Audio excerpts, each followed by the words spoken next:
Hello, good evening everyone. मैं पूजा भट्ट आपके समक्ष एक बैंकर की बातें रखना चाहती हूँ। सबसे पहले तो मैं उम्मीद करती हूँ कि आप सभी अपने अपने घरों पर होंगे और सेफ़ होंगे, और जो मेरे बैंकर्स साथी हैं जो बाहर बैंक जा रहे हैं वो भी प्रिकॉशंस पूरी तरह से बरत रहे होंगे और सेफ्टी का पूरा ध्यान रख रहे होंगे, क्योंकि अभी बहुत गंदा माहौल चल रहा है। तो आप सभी सेफ़ रहें, यही मैं उम्मीद करती हूँ, यही मैं दुआ करती हूँ। एक आर्म प्रेस करके एक पेज पर किसी ने वीडियो डाला है, मुझे उसका बंदे का नाम तो याद नहीं, बट उसने कुछ ऐसा लिखा है, बैंक के नखरे। तो उसमें ऐसा हुआ है कि कस्टमर ने एक किसी ब्रांच को कांटेक्ट किया होगा, मुझे नहीं पता वो कौन सी ब्रांच है, कौन सा बैंक है, बट किसी ने कांटेक्ट किया होगा अपनी ईएमआई को। ईएमआई जो अभी पोस्टपोन करने का आया है उसको, उसके रिगार्डिंग किसी कस्टमर ने ब्रांच को संपर्क किया होगा, और ब्रांच का रिप्लाई ये आया है कि आप अपनी होम ब्रांच को कांटेक्ट करें। तो वो जो सर हैं उन्होंने वीडियो ऐसा बनाया है कि क्यों बैंक इतने नखरे कर रही है। उनका सबसे पहला क्वेश्चन था कि मैं क्यों 8 किलोमीटर दूर उस ब्रांच में जाऊंगा। चाहती मैं तो उस लिंक पर कमेंट कर सकती थी, बट वीडियो बनाने का मकसद ये है ताकि ज़्यादा से ज़्यादा मेरे नॉन बैंकर साथी इस वीडियो को देख सकें, राइट। तो 8 किलोमीटर दूर, सबसे पहले तो मेरी बात यह है कि कुछ चीज़ें ऐसी हैं बैंक के अंदर जो उनकी होम ब्रांच से ही पॉसिबल होता है। मैं मानती हूँ कि सेंट्रलाइज चीज़ें हैं, बट कहीं ना कहीं कुछ रेस्ट्रिक्शंस हैं जो मेरा बैंक या किसी कोई भी बैंक उसको अलाउड नहीं करता है सेंट्रलाइज करने के लिए। तो सबसे पहली बात तो मैं ये पूछना चाहूँगी कि वो 8 किलोमीटर दूर का जो राग अलाप रहा है वो बंदा, उन्हें किसी भी कस्टमर को 8 किलोमीटर दूर अपनी ब्रांच रखने की ज़रूरत ही नहीं है। क्यों वो इतनी दूर अपना अकाउंट होल्ड कर रहे हैं? वो चाहें तो अपनी नज़दीकी शाखा में रखें अकाउंट, ईजी हो जाएगा, कन्वीनियंट हो जाएगा। और मान लीजिए आप पहले कहीं और रहते थे और अभी कहीं और रहने लग गए हैं, तो वो आप अकाउंट ट्रांसफ़र होता है, ईजीली ट्रांसफ़र करवा सकते हैं। ये तो हुआ सेविंग्स अकाउंट की बात। मान लीजिए आपका होम लोन अकाउंट वगैरह दूसरी ब्रांच में है तो वो शायद ट्रांसफ़र ना हो पाए, लेकिन मैं हमेशा यही वो करूँगी कि आप अपनी नज़दीकी शाखा में ही अपना अकाउंट ओपन करवाएं। तो सबसे सीधी बात है कि 8 किलोमीटर दूर तो आपको रखना ही नहीं चाहिए, क्योंकि फाइनेंशियल इंक्लूजन के तहत हर जगह 1-1 किलोमीटर की रेंज में इनफैक्ट ब्रांचेस ओपन हो रही हैं। तो आप इतनी दूर जाने की जद्दोजहद ना उठाएं और अपना खाता अपनी नज़दीकी शाखा में रखें। दूसरा, उन्होंने बोला कि वो कैसे बात करेंगे और किस तरह से अपने आप को अपना बातों को शेयर करेंगे, उन्हें सपना नहीं आ रहा है। तो जिस तरह से वो कम्युनिकेट कर रहे हैं उस ब्रांच से ईमेल के थ्रू, सेम वो अपनी होम ब्रांच से भी कम्युनिकेट कर सकते हैं, राइट। ईमेल एड्रेसेस उनके पास अवेलेबल होंगे ही। जिस तरह से उन्होंने अपनी नज़दीकी शाखा का ईमेल आईडी निकाला है, वो दूसरी ब्रांच का भी ईमेल आईडी निकाल सकते हैं। उनका वीडियो में एक और था कि कॉल सेंटर्स पे क्यों कॉल करवाते हैं। ऐसे तो हम बहुत कॉल सेंटर्स पे कॉल करवा रहे हैं, सेंट्रलाइज्ड कर रहे हैं, और अभी कोरोना के टाइम पे हमने डिसेंट्रलाइजेशन की बातें कर दी हैं। तो देखिए सर, सीधी सी बात है कि जो हम टोल फ्री नंबर दे रहे हैं आपको, वो टोल फ्री नंबर जो होता है वो होता है सिर्फ और सिर्फ आपको इन्फॉर्मेशन प्रोवाइड करने का माध्यम। वो टोल फ्री नंबर आपके को इन्फॉर्मेशन कम्युनिकेट करता है। वो टोल फ्री नंबर कहीं से कहीं तक आपके सिस्टम में कोई भी चेंजेस नहीं करता है। तो सिर्फ आपका एटीएम वगैरह ब्लॉक करने की प्रोसेस जो है वो कर सकता है। तो आप ये जो टोल फ्री नंबर का ज्ञान आप दे रहे हैं, उसकी आप टोल फ्री नंबर की महत्वता समझिए।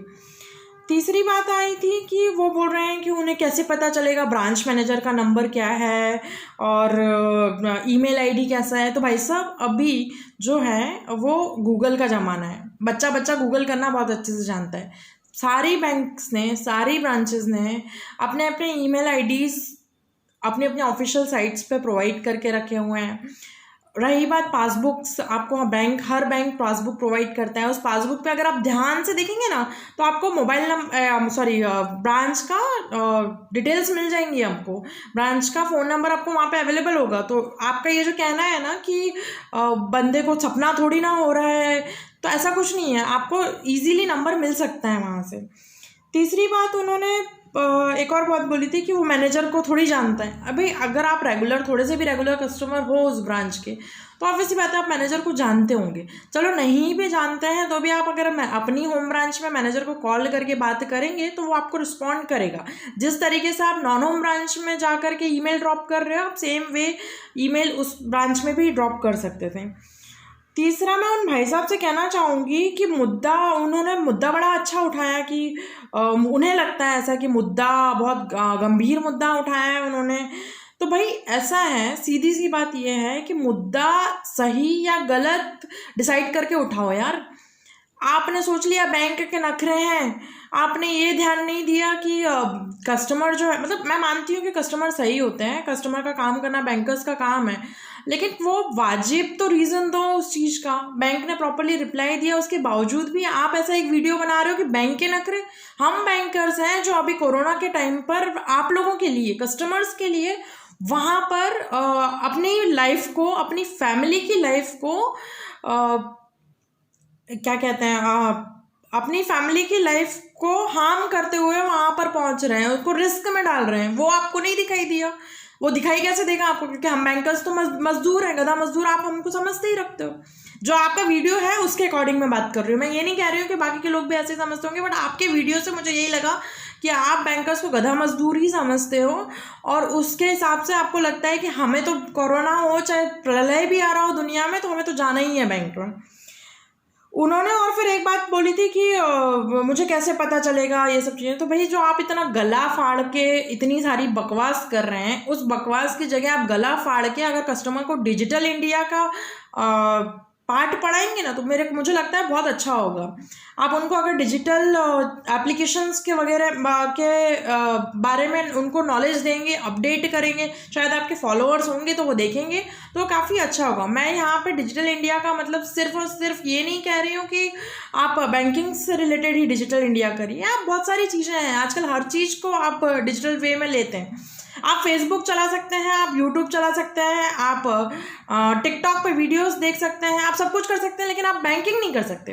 क्यों? तो आप उनको डिजिटल इंडिया की तरफ प्रोवोक करिए ना। और तो अब मैं क्या ही बोलूँ, आपने जितनी सारी बातें कही उनसे मुझे बहुत दुख सा हुआ, क्योंकि आपने बोला बैंक के नखरे। आप उनकी हेल्प करिए कस्टमर्स की। आपको लगता है कि कोई मुद्दा जेन्युइन है तो उस मुद्दे को उठाइए।